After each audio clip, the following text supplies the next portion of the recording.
ये हमारा और आपका रास्ता बिल्कुल एक है। आप भी आदमियों के माध्यम से बदलाव ला रहे हैं। आपका कहना है कि हम बदलेंगे, युग बदलेगा, राइट। हम ये कह रहे हैं कि आपको बदलने की आवश्यकता नहीं है। हम उसी बात में एक्सटर्नल डायमेंशन पे जा रहे हैं कि हम बाहर का इकोसिस्टम ही बदल देंगे तो आपका जो है वो इंटरनल चीज़ें उससे अलाइन हो जाएंगी। आज आप प्रार्थना करते हैं, शांति का अनुभव करते हैं, और जैसे ही आप बाह्य जगत में आते हैं, चारों तरफ जो है ना कोलाहल है, चारों तरफ अशांति है, चारों तरफ भ्रष्टाचार है, चारों तरफ जो है ना दुर्गति है। जिनको आप अपने बोर्ड से चुनते हो वो आपको रिप्रेजेंट ही नहीं करते हैं। और वो लोग, यदि मैं उनको दुष्ट कहूं तो क्षमा करिएगा, वो लोग इतने दुष्ट हैं कि अच्छे लोगों को चुनते ही नहीं है। वो जाति के आधार पर, धर्म के आधार पर, संप्रदाय के आधार पर, संकीर्ण राजनीति के आधार पर गलत लोगों को चुनते हैं, और उसमें भी दुष्टों को, बाहुबलियों को, धनबलियों को, अपराधियों को वरीयता देते हैं। उनको जिता दे, इस टाइप से हो गया। नहीं, आप उसको छोटे शब्दों में समेटना चाहते हैं, मैं उसकी व्याख्या थोड़ा विस्तार में करना चाहता हूँ। क्यों? क्योंकि विस्तार में करने में आप उसको, उसके सही स्वरूप को देख पाएंगे। अब उसके बाद क्या करते हैं, वो दारू बांटते हैं, साड़ी बांटते हैं, पैसे बांटते हैं, मुर्गे बांटते हैं, और उन गरीब लोगों को एक स्वप्न दिखा के उनके वोट को खरीद लेते हैं। और दुर्भाग्य का विषय है कि जिनके वोट से वो जीतते हैं उन्हें रिप्रेजेंट नहीं करते हैं। पार्टी भिप से बंधे हुए पार्टी के बंधुआ मजदूर हैं, पार्टी लाइन से हटके उनको एक लाइन बोलने की क्षमता नहीं। इस बात से आप कहां तक सहमत हैं? तो फिर ये हमारे नेता क्यों हैं और ये हमारे हित को क्यों रिप्रेजेंट नहीं कर पा रहे हैं? तो ये चूंकि वोट की वो है, तो हम संगठित होकर अच्छे भारत की मांग कर लें, और यदि वो नहीं मानेंगे तो उन्हें बदल देंगे। क्या हम हर व्यक्ति में ये चाह जगा सकते हैं कि हमें अपने लिए और अपने बच्चों के लिए अच्छा भारत चाहिए? बस चाह जगाइए, शपथ लीजिए, संकल्प लीजिए।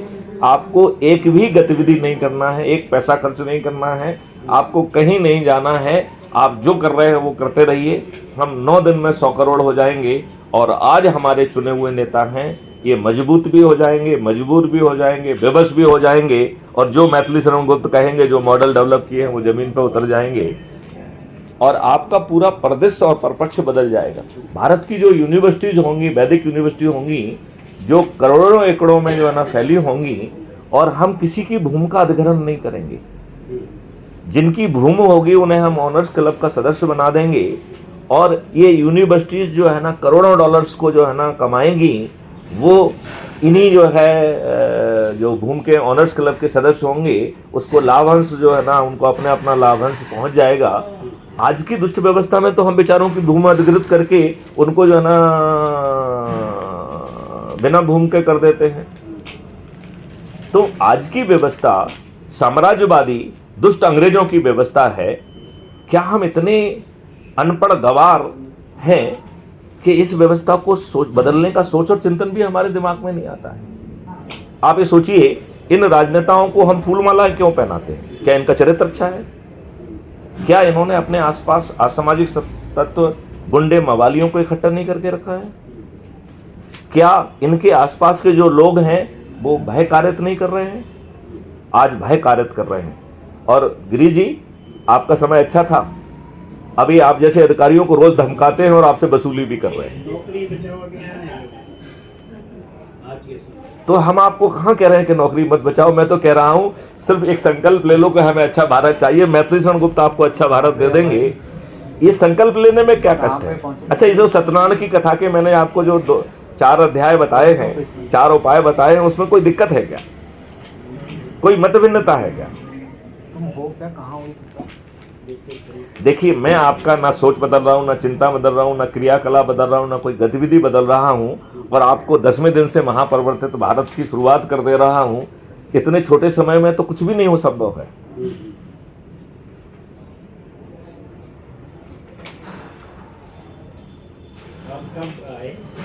मैं कल पहुंचा था, और मैं एक स्वामी प्रबोधानंद जी हैं, हाँ, कल उनके सानिध्य में मैंने समय बिताया है।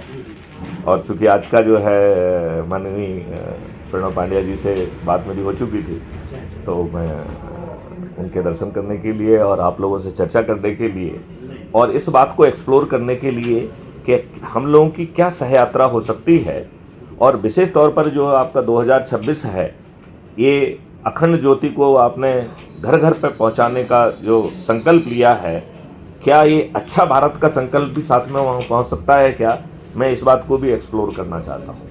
मैं इस बात को भी एक्सप्लोर करना चाहता हूँ कि क्या वैदिक यूनिवर्सिटी जो आप लोगों ने इतना बड़ा ज्ञान का वो किया है, इसका और बड़ा स्वरूप जिसमें हर तरीके की टेक्नोलॉजी, इवन कंपनियों के जो है ना विभाग भी होंगे, जिससे हम उन्हें ट्रेंड करके पर्सनल देंगे।